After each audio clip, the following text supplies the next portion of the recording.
It appeared without a sound. Sometime in the night, under the hush of waves and a moonless sky, the object lodged itself in the sand at the far edge of a rocky covea place locals rarely ventured unless walking their dogs or chasing solitude. It was low tide when the first person saw it.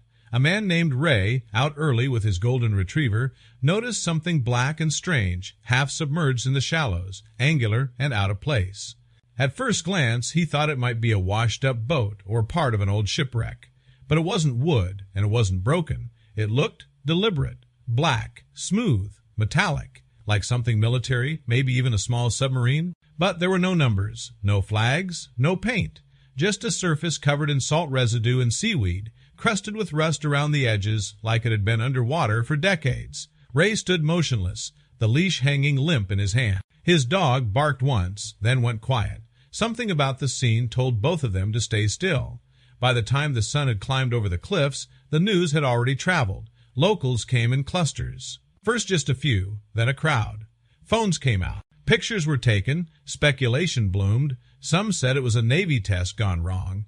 Others muttered about Cold War secrets dislodged by last week's storm. No one could agree on what it was, but everyone agreed on one thing. It wasn't supposed to be there. Julia arrived around mid-morning. She wasn't a national reporter, just local. But she had instincts, and they were louder than usual that day. As she parked along the gravel road overlooking the beach, she could already see the yellow tape going up. Men in plain, dark uniforms were arriving, not police, not Coast Guard regulars, just quiet men with no visible rank driving unmarked trucks. They didn't give interviews. They didn't answer questions. They took photos, made calls, and occasionally stopped to look at the horizon. 2 divers entered the water. They were back above the surface in minutes, shaking their heads. Julia, watching from a distance, overheard one mutter to the other, "No propellers, no drive system, doesn't make sense." That caught her attention. She raised her camera and zoomed in. Something about the structure felt unfinished, wrong. The surface was too smooth, too seamless. And then she noticed something else, just barely visible near the top. A hatch, not fully open, but slightly ajar, as if someone or something had opened it recently. She clicked the shutter, just once. The image would change everything. By lunchtime, the photo was online. Twitter picked it up fast. It wasn't just the locals talking anymore. Comments came from across the globe. Someone from Spain replied, "We had something like this wash up in Galicia back in 2019. It vanished overnight. No report. No trace." Another posted diagrams, classified-looking files with references to uncrewed entry pods and experimental hull displacement fields. Julia's inbox filled with messages. Some were conspiracy theories. Others came from quiet accounts with no profile pictures. But all had one thing in common: urgency. The next morning, the beach was locked down tighter. More tape. More men. Now with earpieces. Julia tried to ask about the hatch. They asked her to leave, but she didn't. She requested flight logs from the nearby naval base. Nothing had flown in that area for days. She spoke to a retired Navy engineer who agreed to review her photo. He studied it, leaned back, and said, "That's not ours." She asked what he thought it was. "I don't know," he said quietly, "but don't assume it's empty." That night, a second hatch was found smaller, at the rear. It opened into a smooth, narrow tunnel. No wires, no lights, no signs of life. One guard asked, "If it's unmanned, where's the transmitter?" No one answered. By the third morning, Julia returned early, and the front hatch was fully open. No announcement, no explanation, just an open mouth staring at the sea. A local drone operator flew low and brave. The footage he captured shook him. Inside, rows of black seats, 11 in total, each bolted in place, each identical, facing forward. No controls, no windows, no screens, just a long, silent chamber made for passengers. But no way to drive. A marine biologist from the university reviewed the drone footage and the exterior design. He dismissed the idea of propulsion. "No rudders," he said. "No propellers, no intake. This thing shouldn't be able to move, and it has no barnacles. Whatever it is, it hasn't been in salt water long." The story exploded. National headlines, live streams. Then came the shutdown. Day 4. The Coast Guard announced a chemical hazard. The area was evacuated. Julia tried to return, but the road was blocked. She was told the object was being studied, that it posed no threat, that all questions would be answered in time. But that night she received an email from an account that vanished within hours. No name, no signature. Just coordinates, a timestamp from 3 months earlier, and a single satellite image. It showed a dark object adrift in the Atlantic off the coast of Mauritania. It was the same shape. The object had traveled nearly 3 miles with no power source anyone could see, and now it had arrived on a quiet beach in her town. The message ended with one sentence: "Don't believe the leak story." The next morning, it was gone. No wreckage, no cranes, no answers, just fresh sand and heavy silence. The beach was pristine again, too pristine. Julia stood alone on the cliffs, the same place where just days earlier a crowd had buzzed with phones and theories. Now there was nothing. No wreckage, no tape, no tire marks.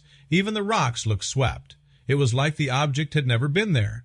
But she knew it had. And the photo she'd taken, the one with the hatch, slightly ajar, remained on her memory card. She zoomed in on it again, studying the faint etching near the rear panel. It wasn't a serial number. It wasn't painted. It looked more like an engraving, two symbols. One resembled a triangle, almost like a compass, pointing downward. The other was a spiral, subtle, worn, like it had been there for centuries. Julia took the image to a linguistics professor at the university, someone known for his study of pre-language symbols and petroglyphs. He squinted at the markings, then flipped through an old leather-bound binder filled with charcoal rubbings and stone fragments. "This spiral," he said quietly, "has only shown up a few times, always near water, sometimes in caves, sometimes on shipwrecks." "What does it mean?" He hesitated. "It's often linked to theories of displacement or time." Julia frowned. "Like a clock?" "Not quite," he said. "More like a return path or a warning." He wouldn't say more. 2 days later, a freelance diver came forward. He claimed he had gone into the restricted area after dark before the object vanished. He hadn't tried to enter it. He was too afraid. But he saw something else. Footprints, human-sized, bare. They led away from the vessel, straight up the beach and into the dunes. But there were no return prints, no dragging marks, no debris, just one set of prints stopping 15 feet inland. Then nothing. "I tried to film them," the diver said, "but the footage was messed up, corrupted, I guess." Julia didn't believe him until he played the audio. A faint clicking sound, rhythmic, 2 soft taps, followed by silence. Then again 2 taps, every 6 seconds. It wasn't natural. He said his dive watch had synced to it automatically, as if something underwater was broadcasting time. Julia recorded the sound and took it back to the university. She played it for the linguist. He looked up slowly. "That sequence, S and R, in Morse." "S and R?" she asked. He nodded. "It matches a carving found on a 14th century wreck near the Azores. No country of origin, no known builder." "And it had the spiral too?" "Yes, same symbol, same shape, same arrangement." Something clicked inside Julia. This wasn't the first time. It wouldn't be the last. The spiral, the hatch, the seats. Whatever the object was, it wasn't trying to be seen. It had traveled quietly for thousands of miles, left no wake, and vanished without a trace. But something had stepped out. A week later, a man in a pressed gray suit appeared at Julia's office. He claimed to represent a maritime salvage firm. He offered to buy her photos, her notes, her drone footage, everything. No names, no paperwork, just $75 in cash. Julia declined. The man left a card, a number, said she'd change her mind. The next day, the number was disconnected. That same day, all her online backups were deleted. Dropbox, Google Drive, even the drone operator's files, gone. Julia didn't panic. She had made physical prints, copies. She hid the memory cards in 3 places, one at home, one in a safe, one at her sister's house. The story, she realized, wasn't meant to be told completely, but it also wasn't meant to be erased. She released enough to keep the truth alive, just enough to raise questions. A few frames of the hatch, one aerial photo of the open corridor, a still of the footprints in the sand, the tapping audio file. The rest she kept, and every week, without fail, she returned to the cliffs. The tide always moved in different ways. The sand shifted.